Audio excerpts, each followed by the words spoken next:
Muy buenos días, hablaremos de la farmacología de los glucocorticoides. Aquí vemos un aspecto del eje neuroendocrino, donde observamos la adenohipófisis y la neurohipófisis, y encima de ellos el hipotálamo, de donde salen neuronas secretoras que van a llegar a la neurohipófisis produciendo oxitocina y ADH, y a la adenohipófisis produciendo los diferentes factores liberadores de hormonas. Así pues, la producción de las hormonas por la adenohipófisis, como la hormona de crecimiento, estimula la síntesis de proteína y el crecimiento del hueso.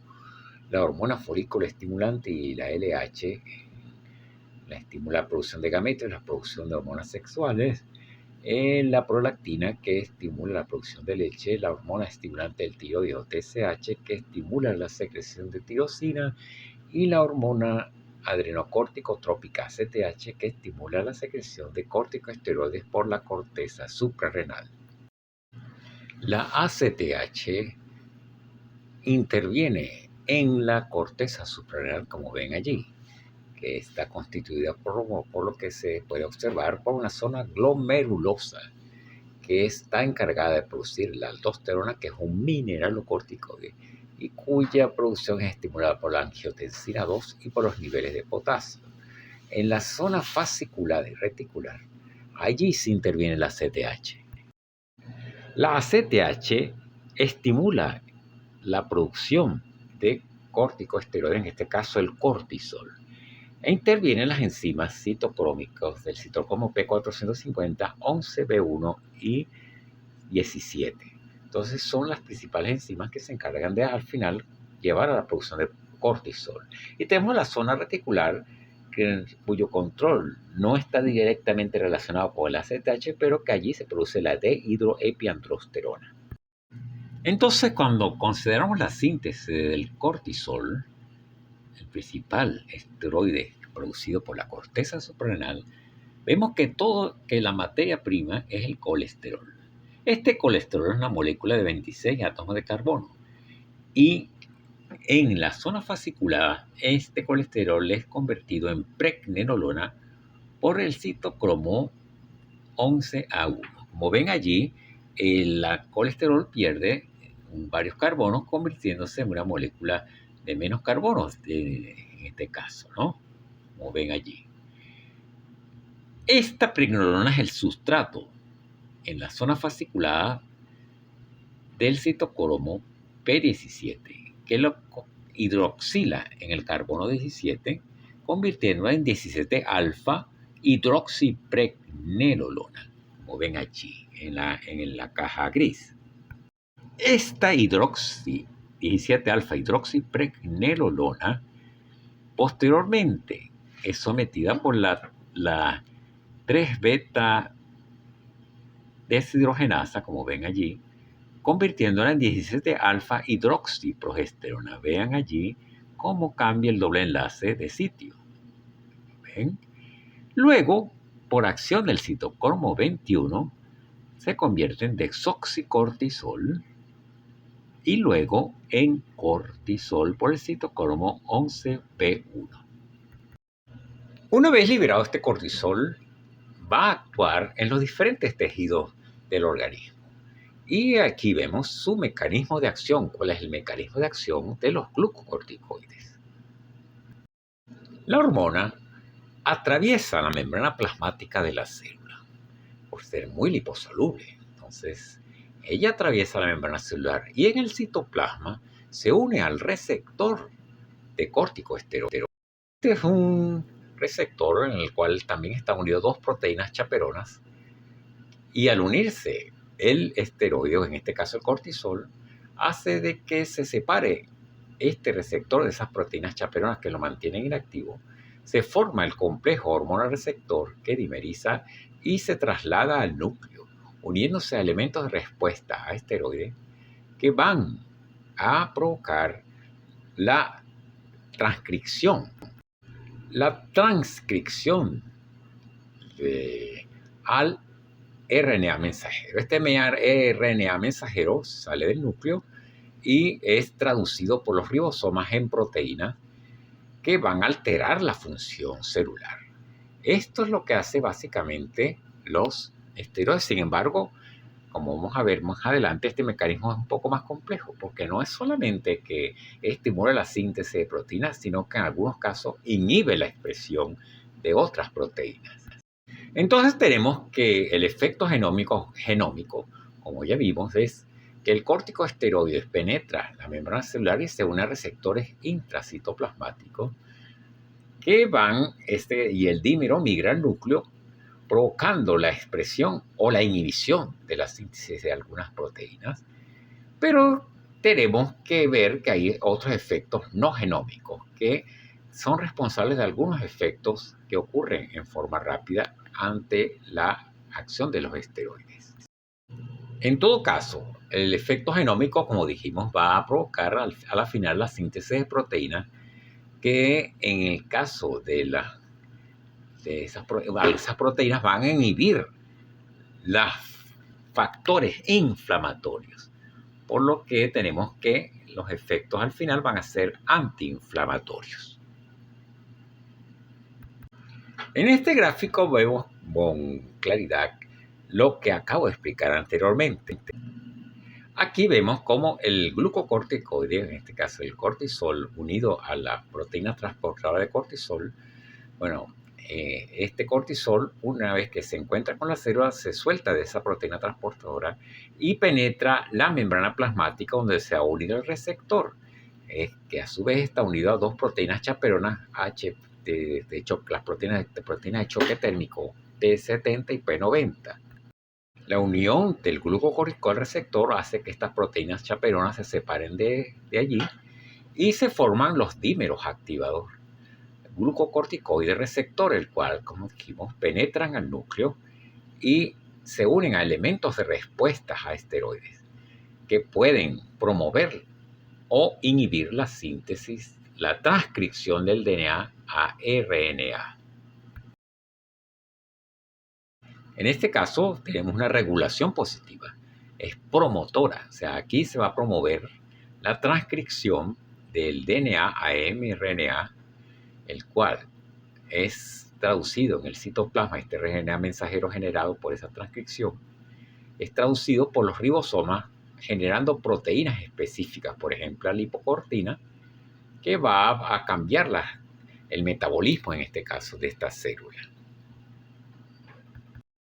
Entonces, estas proteínas promovidas van a provocar cambios, sobre todo en la inflamación en este caso.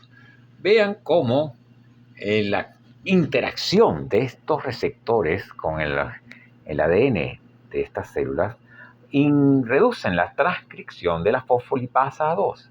Y al haber menos fosfolipasa A2, va a haber menos ácido araquidónico y menos sustratos para la producción de leucotrienos o prostaglandinas. A su vez, se aumenta la transcripción de un inhibidor de la fosfolipasa A2. Por lo tanto, el efecto neto es una disminución de la formación tanto de leucotrienos como de prostaglandinas, que van a influir en la disminución dramática de la inflamación en cualquier parte del organismo.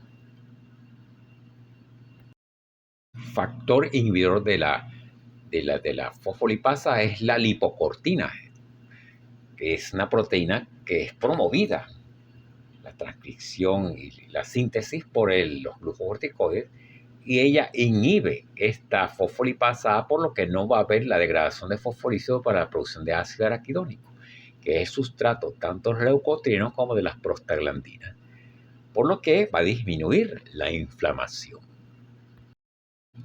Ahora bien, los glucocorticoides producidos por la corteza suprarrenal, o si son administrados por cualquier vía, la absorción es rápida y completa, y ellos son transportados en la sangre unidos a proteínas plasmáticas, en un 80% por la proteína específica, que es la transcortina, y un 10% por la albúmina, existiendo un 10% de hormona libre allí.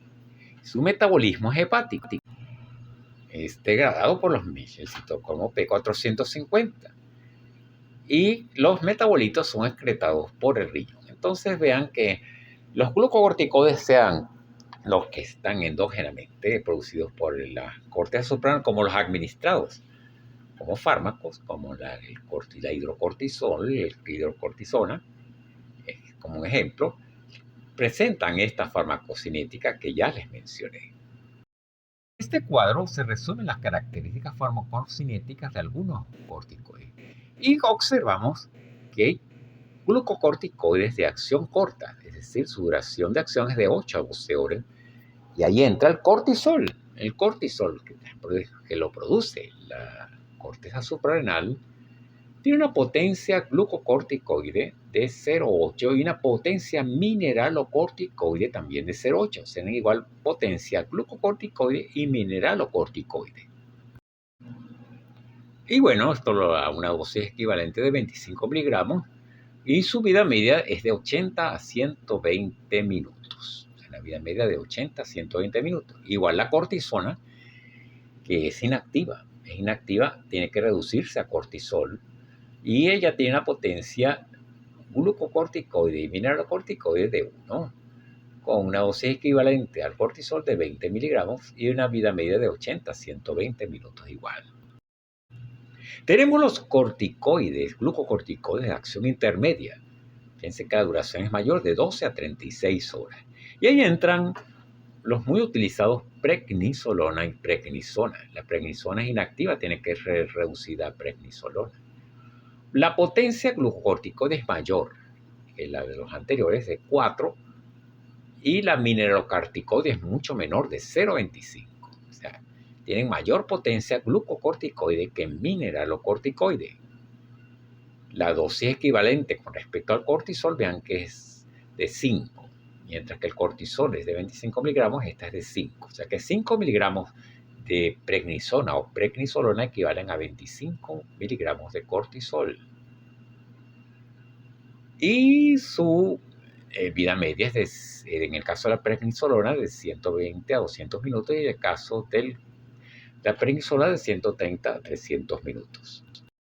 Tenemos también a la metilprednisolona como representante de acción intermedia, cuya potencia glucocorticoide es de 5 y tiene mucha menor potencia mineralocorticoides, de menos de 0,01, igual que el de Flaxocort, también una potencia de menos 0,01, una dosis equivalente con respecto al cortisol de 4 miligramos y su vida media es de 130 a 180 minutos. Y la triancinolona.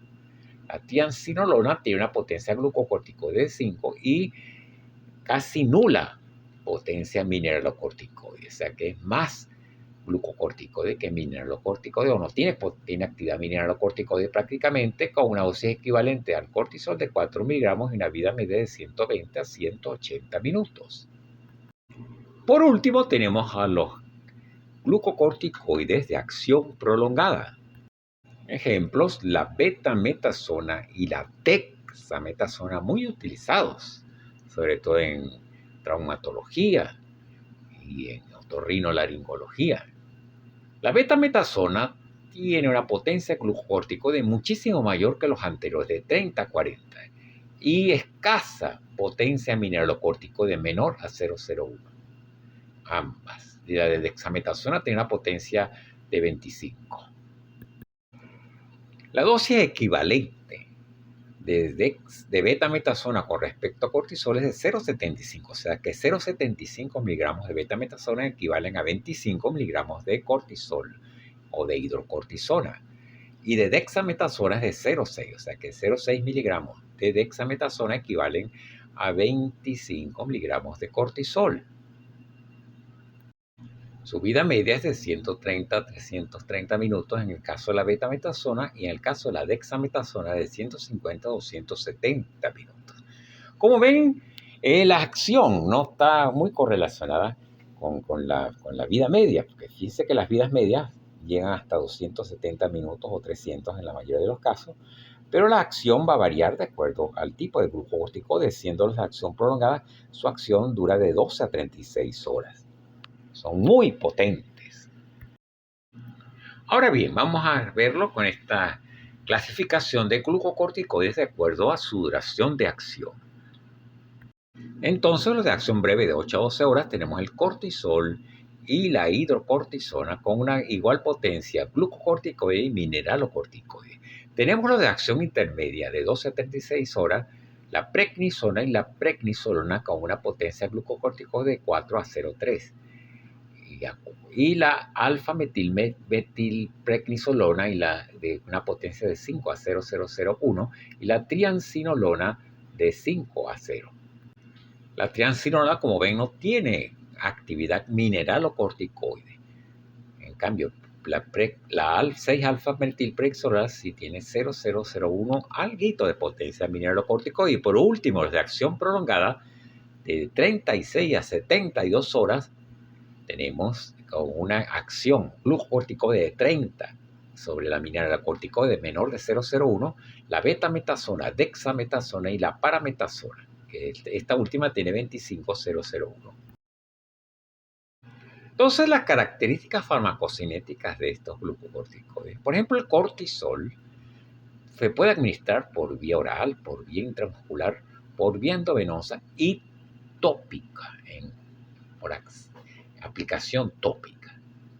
Igual, la dexametasona se puede administrar por vía oral, por vía intramuscular, por vía endovenosa, tópica e inhalatoria. La cortisona también por vía oral, vía intramuscular endovenosa. La vía tópica no es muy eficaz con la cortisona.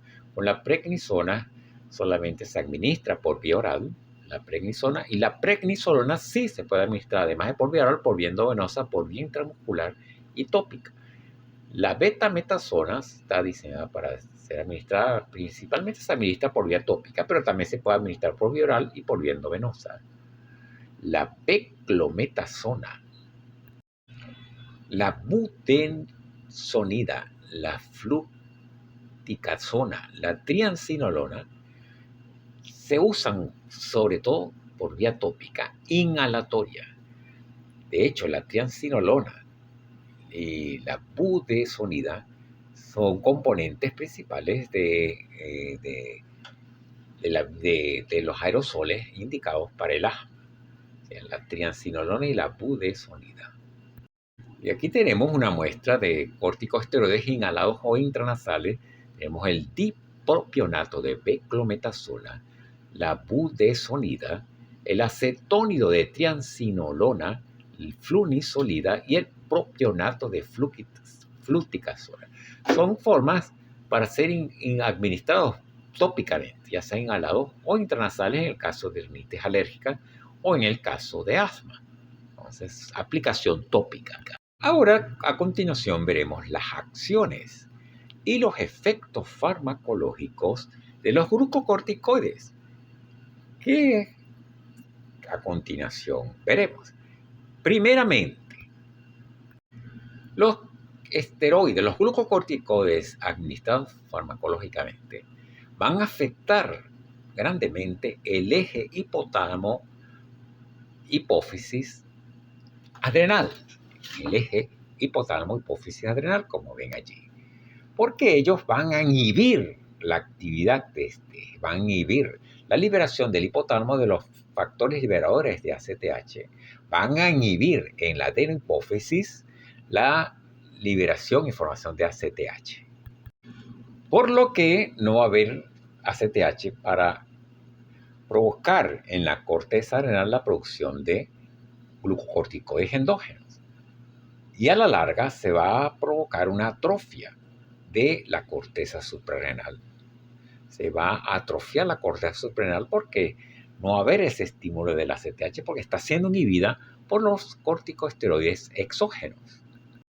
Entonces este es un efecto importante cuando nosotros administramos farmacológicamente estas hormonas, sean de acción corta, intermedia o prolongada, sobre todo los de acción prolongada con gran potencia en glucocorticoide, son los que van a provocar mayor inhibición de este eje hipotálamo-hipófisis adrenal y en el tratamiento a largo plazo van a atrofiar la corteza adrenal. Por lo que, si ustedes descontinúan bruscamente la administración de estos esteroides, vamos a encontrar de que no va a haber producción endógena de cortisol porque está atrofiada la corteza y vamos a generar una insuficiencia adrenal aguda, un Addison, cuadro que puede ser mortal. Ahora veremos cómo influyen los glucocorticoides en el metabolismo de carbohidratos y proteínas. Ellos afectan profundamente el metabolismo de los carbohidratos y proteínas, que a la final van a provocar un aumento en la producción de glucosa. Entonces tenemos que los glucocorticoides estimulan al hígado para formar glucosa a partir de aminoácidos, la gluconeogénesis, y de glicerol, y para almacenar glucosa en forma de glucógeno. En los tejidos periféricos, los glucocorticoides disminuyen la utilización de glucosa, disminuyen su captación, sobre todo por músculo y grasa, y aumentan la degradación de las proteínas, sobre todo del músculo estriado, y la síntesis de glutamina, y activan la lipólisis, proporcionando así aminoácidos y glicerol para la gluconeogénesis. Entonces, el resultado neto es aumentar los niveles de glucosa en sangre.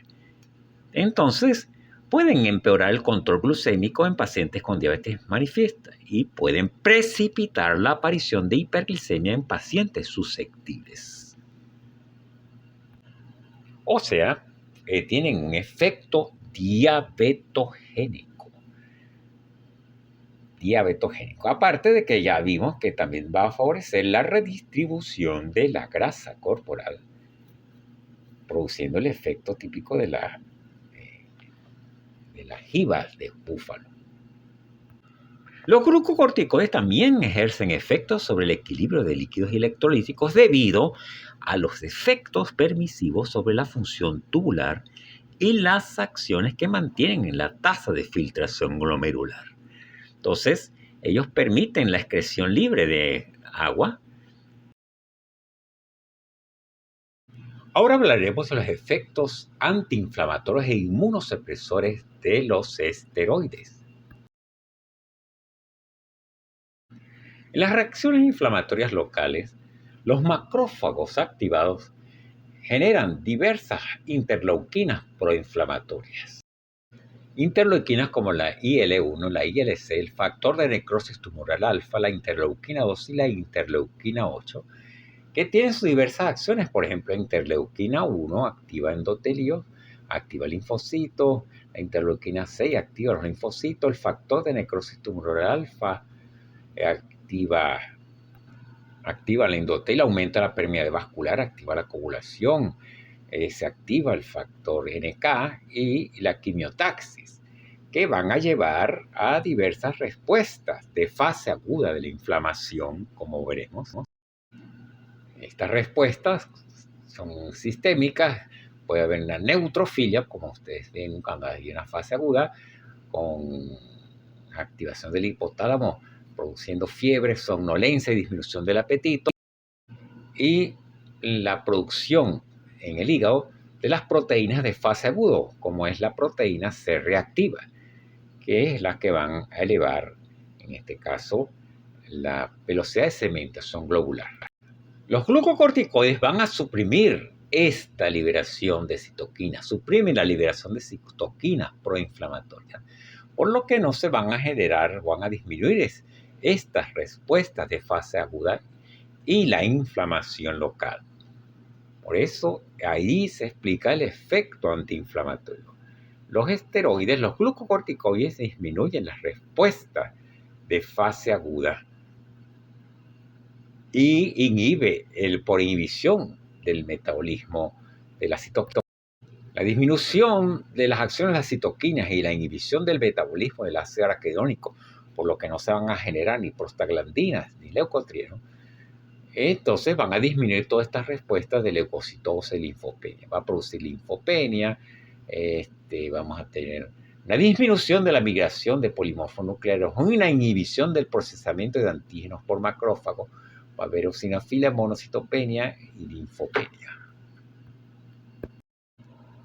A nivel de la vía aérea, vean las acciones que son por efectos genómicos. Ahí tiene que haber una regulación de la transcripción de los genes proinflamatorios y eso va a ser lento. En horas o días que van a comenzar estos efectos genómicos que van a disminuir la angiogénesis, van a disminuir la hiperperfusión, la hiperpermeabilidad, la secreción de moco y va a disminuir el reclustamiento leucocital. Entonces son efectos que aparecen en horas o días. Pero tenemos también un efecto no genómico. Un efecto no genómico porque ellos inhiben la recaptación de catecolaminas. Y al inhibir la recaptación de catecolaminas aumentan la presencia de estas catecolaminas en los espacios sinápticos, produciendo mayor activación de los receptores postsinápticos, en este caso receptores alfa o beta, en el caso del bronco serían los beta 2, provocando mayor broncorelajación. Por lo tanto, disminuyendo la hiperperfusión por la vasoconstricción que ahí ocurre y en el bronquio por la disminución de la excreción de moco. Entonces, disminuye esa hiperperfusión que produce la inflamación. Recuerde que la inflamación es enrojecimiento. Hay hiperperfusión, pero por esta acción no genómica, por inhibición de la recaptación de catecolaminas, vamos a tener una disminución de esa hiperperfusión y disminución del enrojecimiento. Disminuye el enrojecimiento. Entonces, en resumen, tenemos efectos genómicos que van a tardar de horas a días y efectos no genómicos. Por acción directa, no se sabe bien cuál es exactamente el mecanismo de estos esteroides que inhiben esta recaptación de catecolamina. Y es un efecto ya demostrado y estudiado y conocido que es esta hipoperfusión que ocurre. O sea, hay una disminución del enrojecimiento producto de esta inflamación. O sea, hay una palidez. Y eso mide la capacidad de antiinflamatoria de estos fármacos. Se dice además que otros efectos no genómicos, o sea, que no son producto de la promoción de la transcripción de proteínas o de la inhibición de la transcripción de otras proteínas, sino directamente, se dice que ellos interfieren directamente con los factores de transcripción en el factor nuclear kappa beta, y al haber esa interferencia del factor nuclear kappa beta, va a provocar una disminución en la expresión de citoquinas. Y eso es un efecto no genómico, no tiene que ver con la acción directa del glucocorticoide en el DNA, sino ya a nivel citoplasmático por interferencia en el factor nuclear kappa beta, que es la que al final va a promover la síntesis de citoquinas. A nivel cardiovascular, tenemos que aquellos que tienen mayor actividad mineral o corticoidea, como la acción corta, como la cortisol, la hidrocortisona, que tienen incluso igual actividad mineral o corticoide y glucocorticoide, pueden provocar expansión del volumen por retención de sodio. Van a aumentar la reactividad de las catecolaminas, todos ellos van a aumentar la reactividad de las catecolaminas, ya lo dijimos, inhiben la recaptación, inhiben la expresión del óxido nítrico endotelial inducible. Y el efecto va a ser hipertensión arterial, con un efecto inotrópico positivo en ese corazón, aumenta su fuerza de contracción y la reducción de factores endógenos vasodilatadores como el mismo óxido nítrico o las bradicilinas. Entonces, vemos que los glucócorticoides a nivel cardiovascular van a promover la hipertensión arterial. A nivel osteomuscular, las acciones de estos fármacos, de los glucocorticoides, es aumentar el catabolismo proteico, como dijimos, la degradación e inhibición de la síntesis de proteínas, la disminución en la perfusión vascular en el músculo, suprimen la proliferación del osteoclasto y promueve su apoptosis, imagínense ustedes, y reduce la absorción de sodio. Entonces esto va a tener efectos medibles clínicamente como son debilidad muscular, reducción de la masa muscular y por lo tanto fatiga porque hay menos masa muscular e inhibición de la formación de hueso. Estamos inhibiendo la proliferación de osteoclastos y promoviendo su apoptosis y de osteoblastos. Esto va a generar a la larga una osteoporosis. Vamos a tener osteoporosis. Osteoporosis. A nivel hormonal, los glucocorticoides bloquean los estímulos sobre la liberación de la hormona de crecimiento, por lo que pueden Tiene consecuencias. Van a inhibir los cartílagos de crecimiento y van a inhibir las hormonas hipofisiarias TRH, TSH, GnRH de las gónadas y las hormonas tiroideas. Y esto va a tener consecuencias. ¿Cuáles son? Una detención del crecimiento y por esta acción inhibidora sobre los cartílagos de crecimiento y los bloqueo de los estímulos de la liberación de la hormona de crecimiento. Y puede producir incluso problemas en la tiroides, incluso en la expresión de las gónadas. Entonces vean el efecto que producen los glucocorticoides en las gónadas.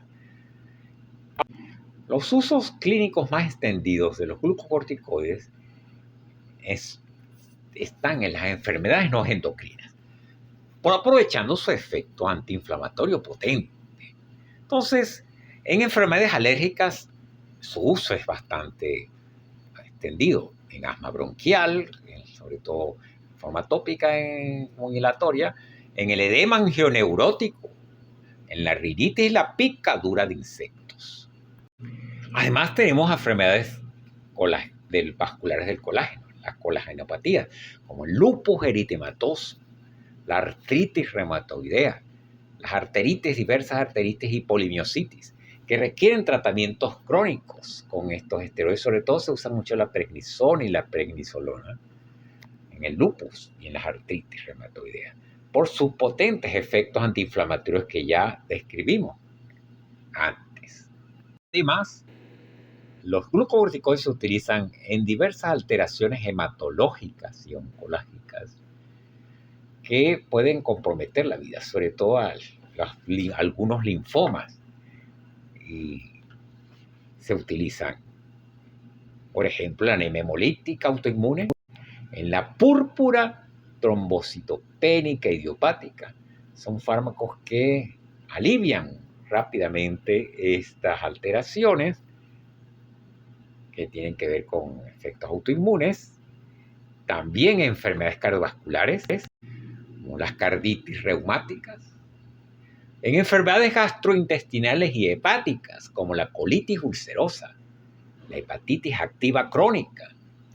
Recuerden que la inflamación crónica va a llevar a que el hígado se torne cirrótico, y esto se puede prevenir o enlentecer con la administración de esteroides por vía sistémica.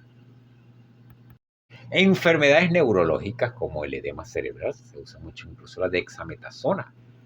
La dexametasona en el edema cerebral vasogénico y postraumático, en las lesiones traumáticas de medio espinal para disminuir el edema que allí se ocurre, en enfermedades oculares como la conjuntivitis, la uveitis ya en forma tópica, y procesos inflamatorios del segmento posterior del ojo que pueden incluso prevenir una ceguera.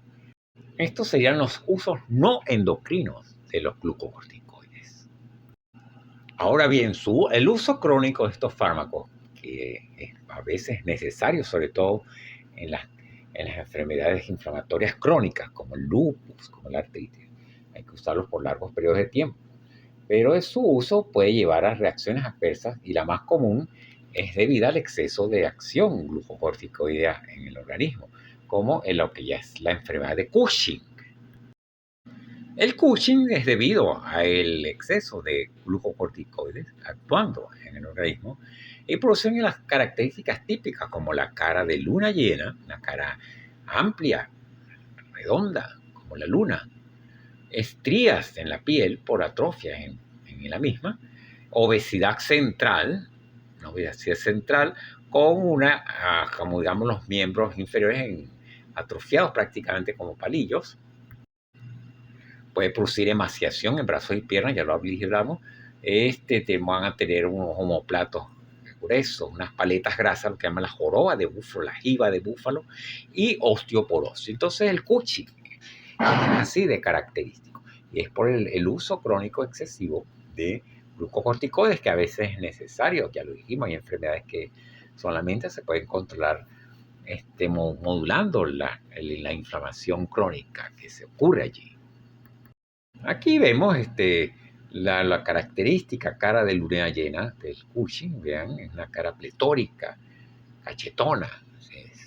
Y vean este ejemplo de osteoporosis. Aquí se vemos las vértebras como se ven claritas debido a los efectos crónicos de los glucocorticoides en la generación de hueso y en el metabolismo del calcio. Entonces, esas son características del Cushing.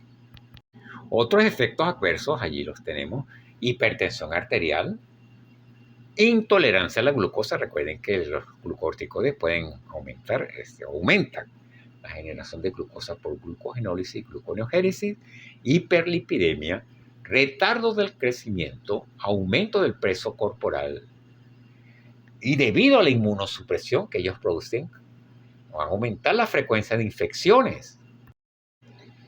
Y sobre todo incluso en los de aplicación tópica, por ejemplo, los inhalatorios que se usan, en este caso la butenofida, que se usa en el asma, pueden generar a la larga una candidiasis de las vías respiratorias, porque al disminuir la actividad inmunológica, vamos a provocar eso, la proliferación de las Candida albicans allí.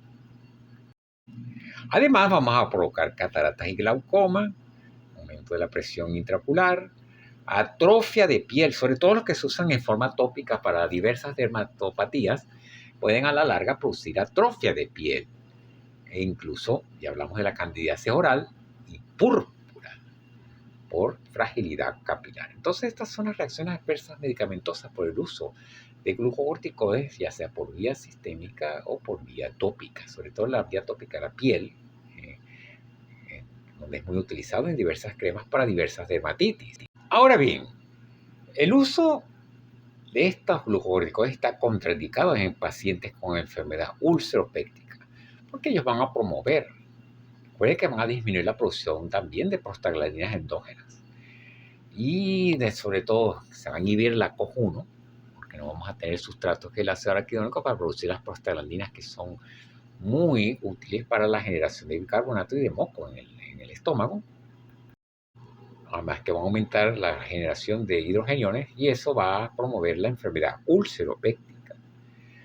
Recuerden que si un paciente es cardiópata con insuficiencia cardíaca, con hipertensión arterial, los glucocorticoides, debido a los cambios en la absorción, en la retención de sodio o agua, van a provocar una insuficiencia cardíaca aguda.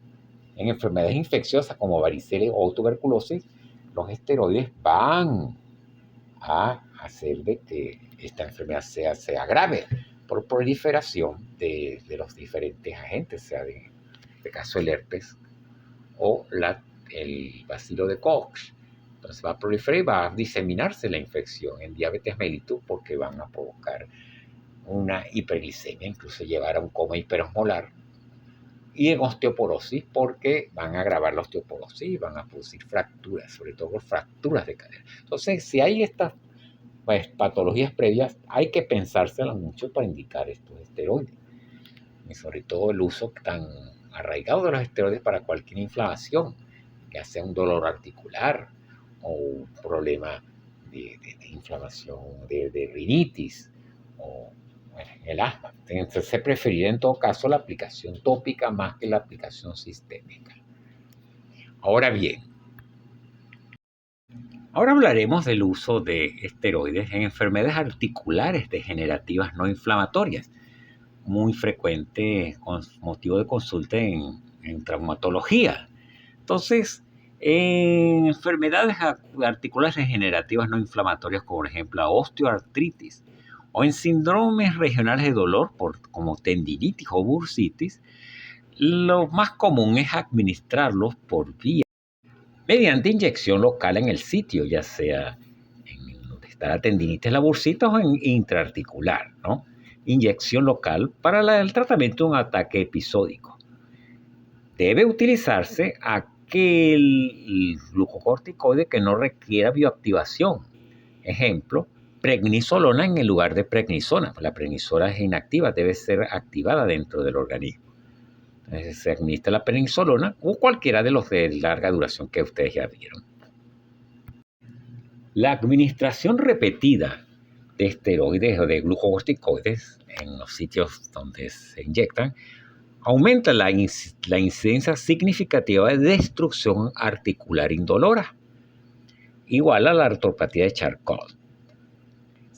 Se recomienda que las inyecciones intraarticulares se realizan con intervalos de al menos 3 meses y así minimizar las complicaciones. O sea que no deben inyectarse con frecuencia, sino deben haber, entre cada inyección intraarticular de glucocorticoides deben pasar 3 meses, o sea, cada 3 meses. Esto sería todo con respecto a los glucocorticoides y su uso en diversas enfermedades inflamatorias. Cualquier pregunta la pueden hacer por los medios, por la página de Seducla. Gracias.